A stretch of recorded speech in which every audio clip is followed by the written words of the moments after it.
mode. Hello everybody, and welcome to the first of my Grow Your Law Firm webinar series for 2015. This month's webinar is on looking at your structure and in particular the new ATO guidelines that apply to the 2014-15 financial year, specifically in relation to distributions from your firm. My name is Matt Sleater, the lawyer's accountant, and what I'm going to cover off today is I'm going to go back and recap on what those guidelines are, and then talk to you about the implications of those on your firm for this year, and also talk about how you can make sure that you remain in the low risk category for a tax office audit, and specifically looking at how incorporating your legal practice can help you in this regard. So just to get started, like I usually do, just get a bit of a feel for, see who we've got on the webinar today. So I've just launching a couple of little polls. If you could just click on the answers there to let me know whether or not you're a sole practitioner or part of a it should be a 2 to 3 principal firm or 3+ principal firm. That'd be great. So just another couple of seconds there. If you could just put your vote in. Fantastic. Thank you very much. So we've got a mix of different participants today, but mainly sole practitioner firms that are here, and also 1 to 3, some 2 and 3 principal firms with a smaller number of larger firms as well. Secondly, which best describes you? Are you a principal or a non-principal solicitor, or a CEO or practice manager or other?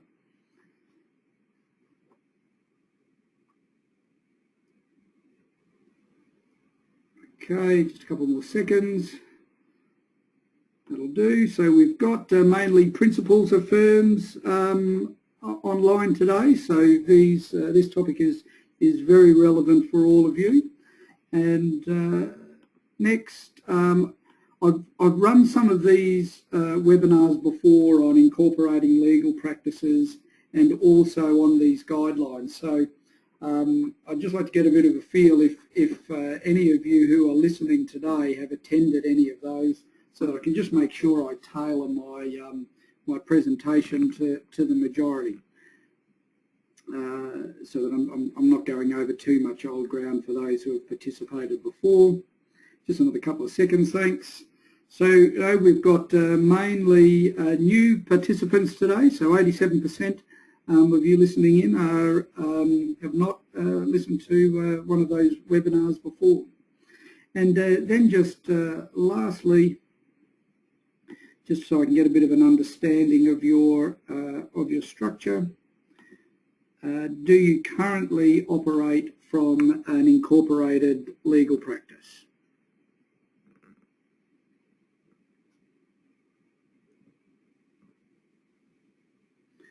So just a couple more seconds.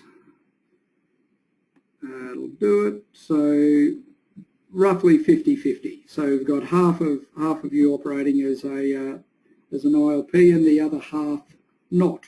So with a high percentage of sole practitioners that are participating today, there's going to be relevance for you around looking at whether or not you should consider your structure, and whether or not you're considering moving to an ILP, but also how these guidelines apply to you. If you're already in an ILP, then looking at your dividend strategies, your salary strategies, and so on. Okay, so with that said, let's get into it. So just for those of you who haven't participated in a webinar before, as I said, my name is Matt Sleater. I'm the lawyer's accountant. I specialise in legal firms, and the work that we do, and that I specifically do with legal firms, we do their accounting compliance work help them with their investment strategies. We do strategy within their firms, particularly around structure, like we're talking about here today, for example, incorporating your legal practice, superannuation and so on. And we also provide marketing services to legal firms. I focus on the 1 to 3 principal size firms. So new ATO guidelines, they're called Assessing the Risk Allocation of Profits Within a Professional Services Firm. They were issued on the 2nd of September last year and apply from that date. So they have application for the 2014-15 year, and in those guidelines they basically say that they're not going to review them until the 16-17 financial year. So what the ATO have done here is said that, look, we're not comfortable, or we don't like the idea of professionals, so not just lawyers, but professional services firms, legal firms, accounting firms, architects, engineers and so on. Don't like so much the idea of them being able to split their profits, but we're not going to actually legislate against it. We're just going to provide you with some guidelines, and we're going to then determine whether or not you're going to be at a low risk or a high risk of audit, or for any further inquiry. So, I'm sure you'd appreciate, and I'm sure you're in the same boat as me, because I operate a professional services firm, that what you don't want to be is you don't want to be in a high risk area of audit. You prefer to continue to fly under the radar and be in the low risk area. Now, it's important that you understand what those rules are and make sure that for your distribution strategies for this financial year that you make adjustments if you need to comply with these changes. So I'm going to run through those now in a bit of detail.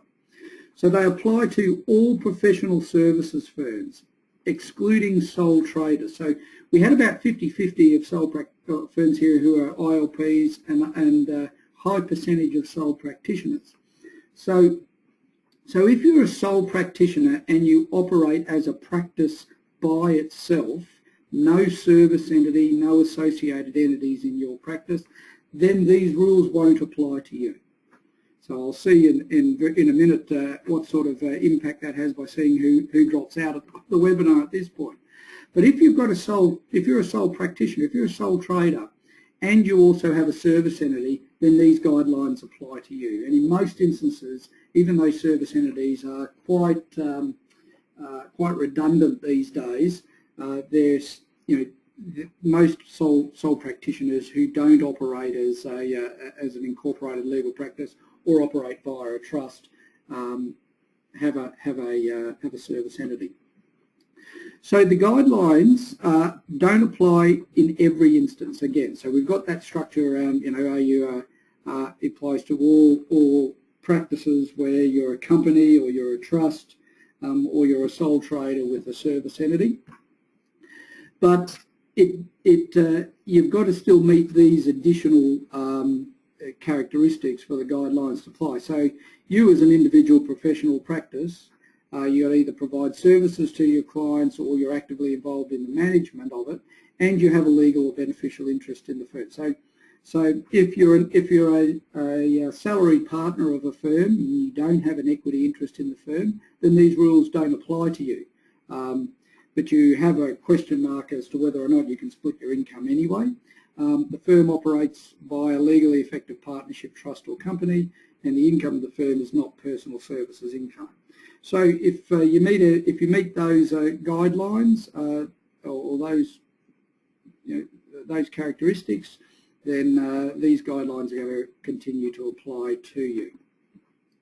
Another thing that you've got to remember also within your structure is an old income tax ruling IT 2639, and the guidelines do reconfirm that where you have at least the same number of principal practitioners as non-principal practitioners, and in some instances that also can include non-professional fee earners generating income, then the guidelines confirm that you actually are operating a business structure and you're able to retain your profits within an entity and distribute them how you would like.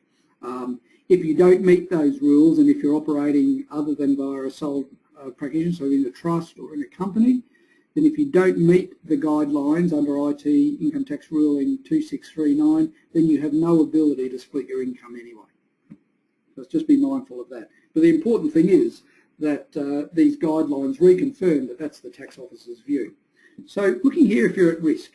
So and when I'm saying at risk, I mean you're at risk for further inquiry from the tax office. So you're going to be on their radar for this financial year. So to be low risk, you've got to meet one of these 3 rules. Only one, not all of them. In a lot of instances I see in firms actually meet more than one.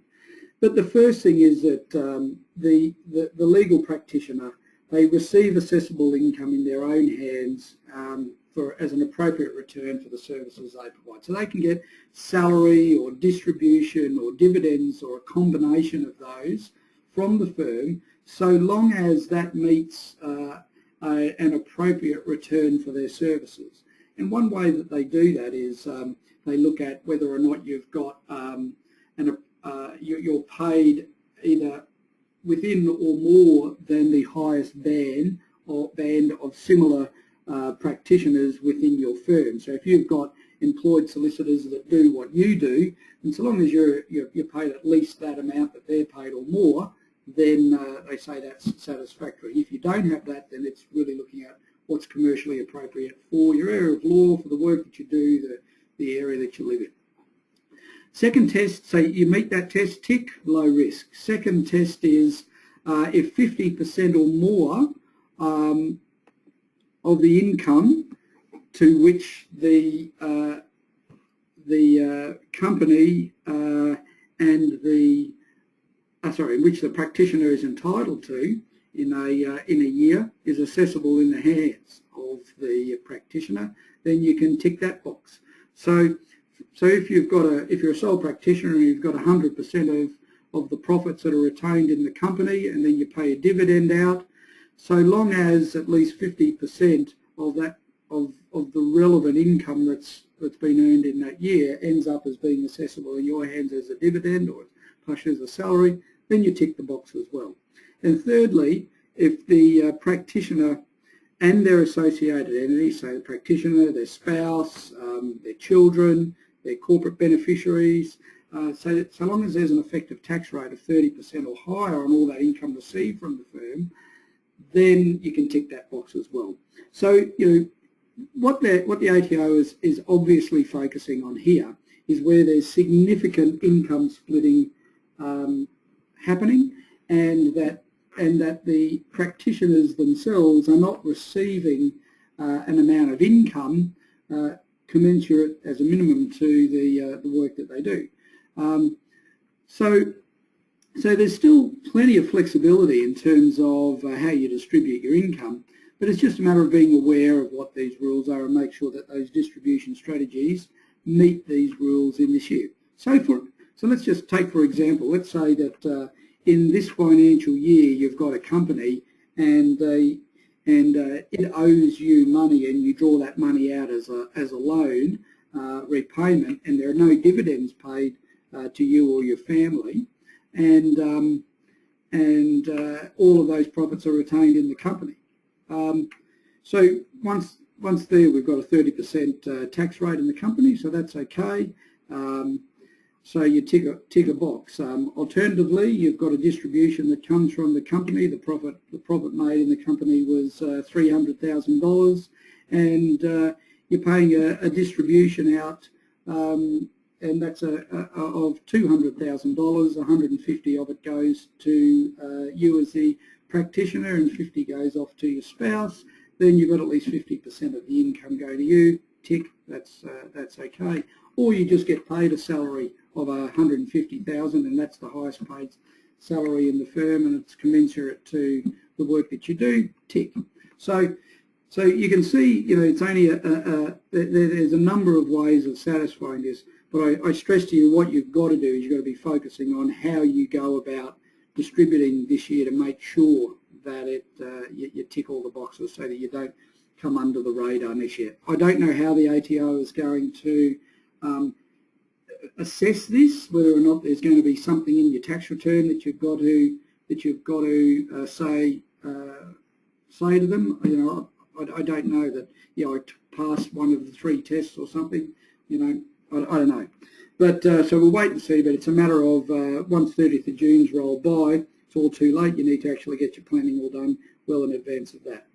So what's your income that gets included? Well, your salary, any distributions from partnerships or trust profits, your distribution from associated service entities, dividends, and any combination of those. So you basically got to look at what the income is that you're receiving as the practitioner in the firm. Appropriate return for services, I touched on that. So what we do is you use the highest band of remuneration to professional employees providing equivalent services, and if there are no such employees, we look to comparable firms or relevant industry benchmarks. Not sure how you're really going to accumulate that information, and I don't know. I'm pretty sure the ATO won't be issuing any guidelines on that. So it's going to be one of those things this year that without specific industry benchmarks on those numbers for principals of firms, I think it's going to be a pretty difficult one to assess. Next up, just to give you an example of a low risk example. So, you know, there's a $500,000 distribution that is made for a particular practitioner. The highest paid professional employee band is 240 to 250 in the practice. The distribution goes $300,000 to the practitioner and $200,000 to a corporate beneficiary. So obviously this distribution comes via either a trust distribution of dividends, or they're operating this practice via a partnership of trusts or a single trust. So if we look at each of the tests, first of all, they pass test 1, which is the appropriate return. They're getting paid $300,000 compared, or distributed $300,000 compared to the 240 to 250. Pass that test. Test 2, they're getting more than half of the distribution. Pass that test. Test 3, the effective tax rate is more than 30% because the individual practitioner is taxed at a higher average rate than 30% on his $300,000 or her $300,000, and the company's at 30%. So all 3 tests are met, but you only got to meet 1, so there's that will be of low risk of further inquiry. Using the same sort of example, in this instance, the practitioner is distributed 230, a spouse 20, and the corporate beneficiary is 250. So they fail the first test because they're paid less, effectively received less than that highest paid band. They fail the second test because they receive less than 250. However, when you look at the combined rate of the company and the practitioner and their spouse, the effective tax rate's more than 30%. So they pass 1 test, so that means they're low risk, even though they didn't pass the other 2. If we look now at a high risk example, same again, but a different distribution. We got $60,000 to the practitioner, the spouse is $80,000. There's trust losses in a related trust that they distribute to, and that's 260, and then they have a corporate beneficiary of 100. So the first 2 tests, fail because the practitioner is only getting 60, where the appropriate band is 240 to 250. They're getting less than 50%, or less than $250,000 of the distribution, and because of those trust losses, which apply to more than 50% of the distribution, and because of the low marginal tax rates applying to the practitioner and their spouse, the effective tax rate is less than 30, so they fail that as well. So just because they fail it doesn't mean that it's not right. Doesn't mean they can't distribute like that. But in accordance with the guidelines, they're then saying, well, hey, you're high risk. It's likely that you're going to get some sort of further inquiry from the tax office. So once again, the importance of understanding understanding these guidelines and ensuring that you've got an appropriate distribution strategy in place, so that you don't fall into that high risk category. So remembering that, as I said earlier, with these guidelines, they're effective for the 14-15 year. So we're now in March. Generally you've got to be looking at your distribution strategies over the next 2 to 3 months, well in advance of 30th of June, making sure you tick these boxes. They're going to apply for this year, they're going to apply for next year. The ATO are saying they're not going to review these guidelines until the 16-17 year, so effectively they're going to be in place for the next 3 years. By this stage, I imagine the tax officer are then going to be happy that they've legislated via guidelines effectively by changing the behaviours of the distribution patterns in the professional services industry. So it's really a backdoor way of getting what they want to happen. So moving on, just another low risk example. IPP, $200,000 distribution, highest paid professional employees, 90,000. IPP, 130, corporate beneficiary, 70, so this might just be via operating via a trust. They meet the first 2 tests but fail because the effective tax rate is less than 30%. So even though the corporate beneficiary on their 70,000 is taxed at 70, the average rate on 130,000 by the practitioner is less than 30%. So they fail that test but meet 2 tests. Only 1 is necessary, so once again they'll be low risk. And just another example there of a high risk. So I've taken these straight out of the guidelines. So if you want to get a bit more detail, just go on the ADO's website and look at the guidelines. So just another distribution strategy there. Simply they fail test 1 because they've got the practitioner gets less than 90,000. They fail test 2 because the practitioner only gets 75,000 instead of 100,000 of a 200 distribution, and the effective tax rate is less than 30%. So they fail all 3 tests, likely to be at high risk. So one way that people can consider, and one thing they need to consider, and whether or not they want to restructure their practices to get the benefits of the ability to distribute to other beneficiaries or other people outside of themselves as a sole practitioner, you've got to make sure that you meet these tests. If you've already restructured to an ILP, or you're operating via a trust or as a partnership of trusts, or even if you're operating, as I understand in Melbourne and Victoria, maybe operating as a partnership of companies, you've got to make sure that these distribution guidelines are met. So you take that into consideration if you're considering restructuring. If you're not considering restructuring, you need to take into consideration these guidelines anyway if you're already in another entity. If you're operating as a sole practitioner in a service entity, these rules do not apply to or go over across the service entity income tax rulings. They are a separate set of rulings that you need to comply with.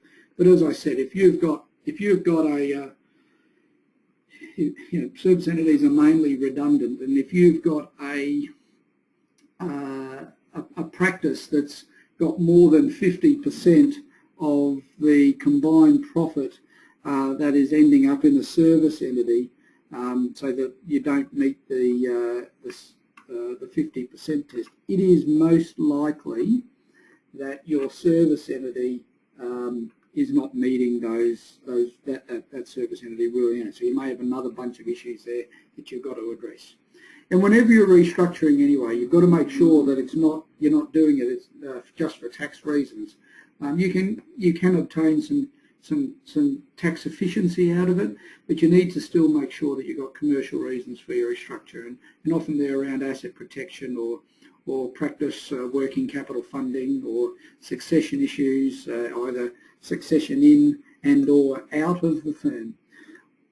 So be aware of these guidelines, look at your structure, make sure you plan appropriately before 30th of June, and that you've got a clearly documented distribution strategy. Because if you've got trusts in place, either via shareholders or as your operating entities, you must now have your distributions done and documented and signed off on prior to 30th of June each year. The ATO has stipulated that.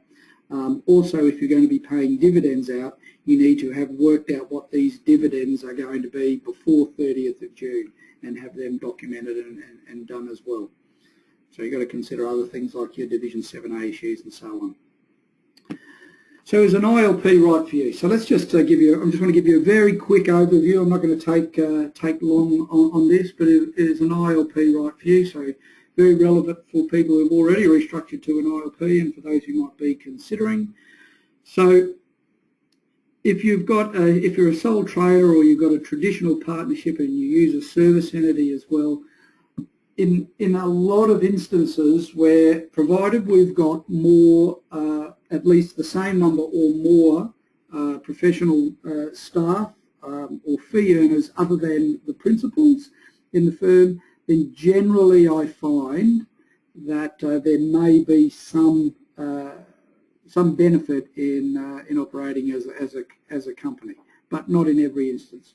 Where we've got firms, where you're firms with high work in progress and debtors that are paying tax at the highest marginal tax rates, the after-tax cost of funding those amounts of WIP and debtors is so much more expensive than if you do it via an ILP, which only pays tax at 30%. So it's really something to look at. If the profit per principal is more than $140,000, then there may be some tax efficiency in doing that because the average rate of tax on 140,000 is 30%. But if all those profits flow out to you anyway, then you may not necessarily have any great efficiency in doing that. And if you employ other fee earners, so if you're employing other fee earners that do a significant and material amount of the revenue that you generate, then you have an ability to retain those profits and consider different distribution strategies. But once again, the purpose of this webinar is we're looking at those guidelines. You've got to be aware of that distribution strategy each year and make sure that you meet it. So benefits of old structures versus, say, an ILP. Old structures have got joint and several liability, particularly partnerships of individuals. It's just from an asset protection perspective, it is so prehistoric, I suppose. Where ILP have got limited liabilities just because of the corporate structure. The old structures of margin, you're taxed at your marginal rates of tax up to 45%, plus Medicare, which is 2%, and this year we've also got the deficit tax, and next year. Whereas ILP is taxed at only 30%, so you're able to manage the amount of tax you pay on distributions and profits in a more flexible way. Old partnerships where they've got partnerships of individuals and service entities often provide complex succession solutions. So if you've been in a partnership or you're currently in a partnership and you think about how you buy and sell and bring in and exit partners, often it creates a whole pile of complexity around WIP and debtors and what you pay and who pays to what. Where with an ILP it's a simple succession solution simply because those assets are all assets of the company and you just buy and sell shares or even issue shares. The old firm, you've got a limited ability for non-lawyer owners, whereas with an ILP you've got flexibility around shareholding. You only need to make sure you've got at least one Australian legal practitioner as a director on the board. So just some simple benefits for you to understand the differences there. So I mentioned that there's often a benefit for firms to incorporate where they've got high WIP and debtors. Because what I see in firms, I probably look at about 5 or 6 different firms every week in terms of from around Australia in terms of their financial positions, and I often see that work in progress and debtors is being funded out of after-tax retained profits. So I'll give you an example of that as to how if you've got your after-tax retained profits funding higher levels of WIP and debtors, and you're being taxed at the high marginal rate of tax, and you can you compare that to if you are paying for those retained earnings for WIP and debtors out of company? Tax rate of 30%, what the difference is. So in this example, firm's got revenue at 2 million, they've got a net profit after principal salaries, that's what APS means, of 400,000, so 20%. What that means is they've got cash outflows or expenses of 80% of that $2 million. They pay tax on that $400,000 because they've got a portion of their profit already being taxed at the lower marginal tax rates of 46.5%. So that gives you a net after-tax profit. So actually 47. Now I pulled this slide from a pre-30th of June last year presentation, but it might even be 49% with the deficit tax this year. But your net profit after tax is 214. So that's just 400,000 minus the tax. WIP and debtors of this firm is running at about 800,000. That means in that revenue that they haven't yet billed and or collected, there is 80% of that revenue that they have had to physically pay out in expenses. So out of those cash, out of that $800,000 of WIP and debtors that hasn't yet turned into cash, $640,000 of that is that they've had to pay out of after-tax profits, which is the equivalent to about 3 years of after-tax profit of $214,000. So just to build up the WIP and debtors in this firm, they've got to retain at least 3 years of after-tax profit. If we look at that and compare that in an ILP, the after-tax profit, so same profit of $400,000, but it's only taxed at 30%. So the after-tax profit is $280,000. So the same amount of cash expenses, 80% being paid out, but that only represents 2.3 years of after-tax profits. So you can see there that that the methodology of how you need to fund your lockup and WIP and debtors can provide you with a better cash flow solution by doing that within a company. However, in doing that, you've still got to assess and look at what the tax implications are as the WIP in the old firm, which might be a partnership or a sole practitioner, how it winds down and is assessable, and looking at what that mix is between WIP and debtors and the timing of when that tax is going to be paid as and while the WIP grows within the ILP. But that's for another time. But I just wanted to show you that cash flow impact there. So looking at why it's really only relevant from a tax perspective if you've got profits of greater than $140,000 for a principal, simply because the company tax rate is 30%. The average rate of tax on $140,000 is about 30%.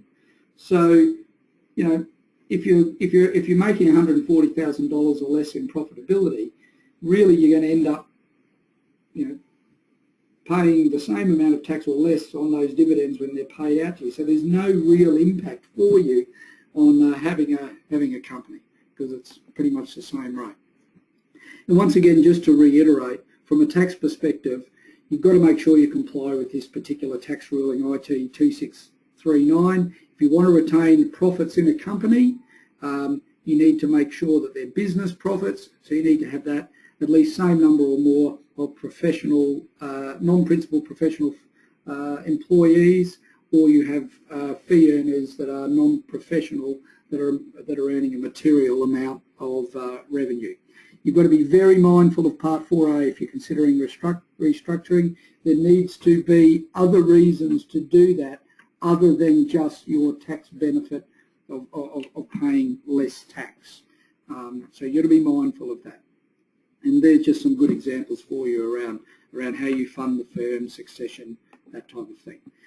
Just a couple of scenarios so that I can show you some outcomes of some ILP restructures that I've done with firms. In this particular scenario, it's a 3-partner firm with a service trust, and they also had their business premises owned over multiple entities. They had firm debt of about $600,000, and they were looking at the retirement of a senior partner. The outcomes in terms of their structuring is we looked we looked for to restructure the practice to an ILP. We funded that practice via $1.2 million of debt secured against the ILP plus some vendor finance. That allowed them to clear out their old debt, but they also got to clear up some of their personal debt as well. They paid out a market value interest to the retiring partner. We restructured their properties to super and used that super to clear out some of the property debt that also existed on their business premises. There's no capital gains tax, and then the shareholders of their practice were their discretionary trusts. So they had then some flexibility around distributions of those dividends. Now, in this case anyway, what I've always done with my clients is I've ensured that the principals of the firm always receive, either via salary and wages or via distributions, an amount of income in their returns that is commensurate for their services that they provide. And so it was quite interesting when I did see these guidelines come out in September. I looked at them and thought, well, my clients are all okay because that's just basic fundamentals around the rules around payments to associates and the commerciality of it. So in all of these restructuring that we do, we've got to make sure that those guidelines met. But at the end of the day, that's being commercial. To give you just another quick example, have another IP where we've got a sole practitioner who's 60 years old, still wants to keep working, has a very profitable firm, but he wanted to sell an interest in that firm of 50% to senior employed solicitors carrying WIP and debtors of $1.3 million.